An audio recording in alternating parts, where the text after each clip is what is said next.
Hello, and welcome to the Clinical Care Options Infectious Disease Podcast. I'm your host, Jessica Adams. This is one of 6 episodes taken from a webinar on barriers and solutions to expanding PrEP uptake, featuring Dr. Timothy Wilkin. Dr. Wilkin is a scientific and medical consultant and a professor of medicine in the Division of Infectious Diseases at Weill Cornell Medicine in New York. In this episode, Dr. Wilkin discusses solutions for expanding PrEP uptake. For the full online educational program, please visit the link in the show notes for this episode. Now let's get started and hear what Dr. Wilkin has to say about how to expand PrEP uptake. And so we'll talk about some solutions for expanding PrEP use. So some key barriers and potential approaches to removing these barriers. Awareness of PrEP. So this involves both educating patients and providers and having better communication between providers about PrEP.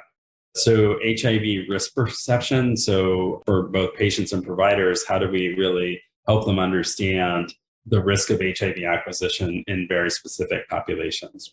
What can we do to address stigma? So we can improve communication and understanding between patients and providers. We can improve cultural humility via education and advocacy. We can try to address provider bias and distrust of healthcare system by really trying to address some of these systemic biases through education, but also advocacy and recruitment of more providers who are representative of the communities at risk. So Black, Latino communities, LGBTQ providers. To really access PrEP, people need to first be able to access medical care. So extending access to PrEP into the places where affected communities are accessing care. So substance use clinics, emergency rooms, pharmacies, correction facilities. Sometimes we can use technology to improve access. So for rural communities, can we use telemedicine to really address some of the structural barriers to accessing PrEP care? And I think access or financial assistance, I think a key thing is really financial navigators that can help people navigate the processes to access PrEP, because in many communities, there are ways to access PrEP, but it may be daunting for individuals to navigate that system, hence the need for navigators. So as providers, we do need to think about what can we personally do to improve PrEP uptake in our patients. So one thing we have to work on is being comfortable discussing sexual behavior and HIV risk. I tell when I lecture the medical students about this, I say it's like a skill, like physical examination. You need to do multiple sexual histories and do them often to really feel comfortable doing that appropriately. And we need to be educated that PrEP is effective in the real world. It's one of the few, if not the only situation where the use of PrEP in the community, the results were actually better than in the original clinical trials. So, you saw the Kaiser data where basically there were no PrEP transmissions among multiple thousands of patients who actually started and persisted with PrEP. So people are concerned about unintended consequences of perhaps acquiring resistant HIV, the safety, behavioral disinhibition, and STIs. I think the thing that I focus on is really the HIV outcomes, because when you talk about gonorrhea, chlamydia, syphilis, yes, those are real problems, but they're very treatable. The HIV is, a lifelong infection. And so really that should be paramount in our decision-making about prescribing PrEP. And so prescribing PrEP and then accessing appropriate STI services really go hand in hand. So we can actually, perhaps make a improvement among our STI epidemics by engaging people on PrEP care and STI screening and treatment. There's some ambiguity about who should prescribe it. Some primary care physicians are unfamiliar with prescribing ART and PrEP. Some HIV specialists who would be quite adept at it really have practices that are focused on HIV care, not on PrEP. I think really for many HIV providers, we've gone to less and less visits and less work related to HIV, even among our HIV our patients living with HIV. A lot of our patients are doing terrific, and we see them twice a year. So I think for many providers, there's been some room to incorporate PrEP care into their clinical practices. Definitely logistical concerns that we need to work on as far as the time needed to do this assessment, having navigation services to help patients figure out their insurance coverage and reduce out-of-pocket costs.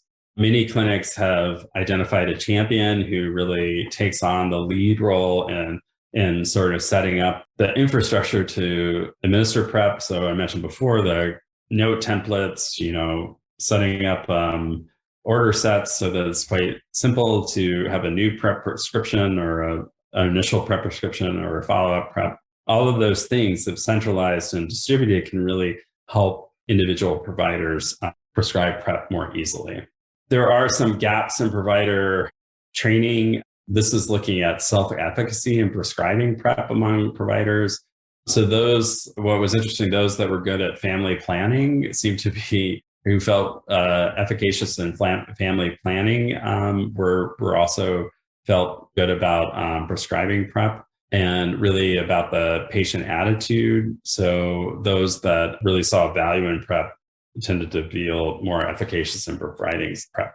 So just to remind you, our current PrEP options, we have pills, we have FTC TDF and FTC TAF for daily oral PrEP. FTC TAF, the main advantages are improved bone and kidney outcomes over FTC TDF. FTC TDF has generic formulations and I think is less expensive, but those are the two daily oral pill options. New to the block is long-acting CAB injectable. So this is intramuscular injections every 2 months, and highly effective and especially useful for young Black MSM and people that have challenges, and other people that have challenges with adherence were the groups that were especially benefited from cabotegravir, but reasonable to consider across the board for PrEP. Great efficacy in cisgender women based on a study out of Africa. So definitely something to consider. There are challenges with implementing this. So this is not a home-based injection. It has to be administered by a trained provider. So that can mean more frequent clinic visits, or perhaps visits to pharmacies or wherever that could be set up to give these injections. But there does need to be, it's not quite as simple as writing a prescription and picking up from the pharmacy. There are logistics that need to be worked out. There are other PrEP options emerging. So intravaginal rings, implants, long-acting antibodies, maybe like a twice yearly or yearly infusion of antibodies to prevent HIV. Some exciting stuff coming down the road. So as I mentioned well before, in New York City, they have a rapid initiation of PrEP. So same-day start of PrEP at many of their sexual health clinics. And so 97% of the people who qualified for PrEP also qualified for immediate PrEP.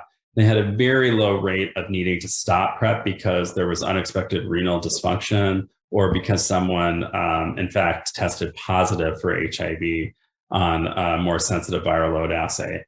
The 3% of candidates who had to delay PrEP, only a third of them actually started PrEP. So it just highlighted that starting same day was a great way to engage people on PrEP care, and was more likely for people to actually start and stay on PrEP.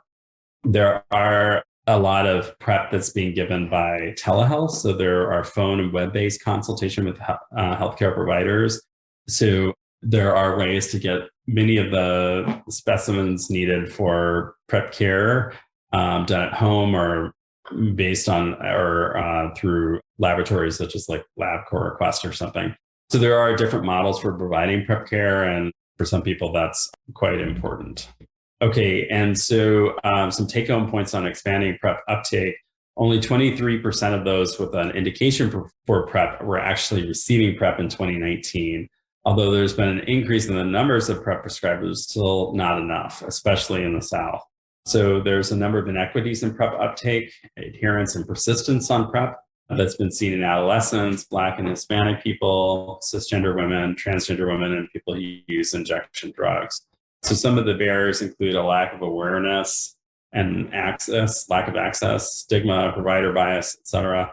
Hopefully stimulated some discussion about solutions to addressing these barriers, mainly focused on increasing awareness and access, providing training and education to providers, increasing numbers of PrEP options, and perhaps using technology to really solve some of these problems. Thank you very much to Dr. Wilkin, and thank you to our listeners for joining in. As a reminder, to view the full Contemporary HIV Treatment and Prevention 2022 program on the Clinical Care Options website, and to access the slide set, click on the links in the show notes for this episode. Please be sure to check back regularly for more episodes on important infectious disease topics. Thank you, and have a great day.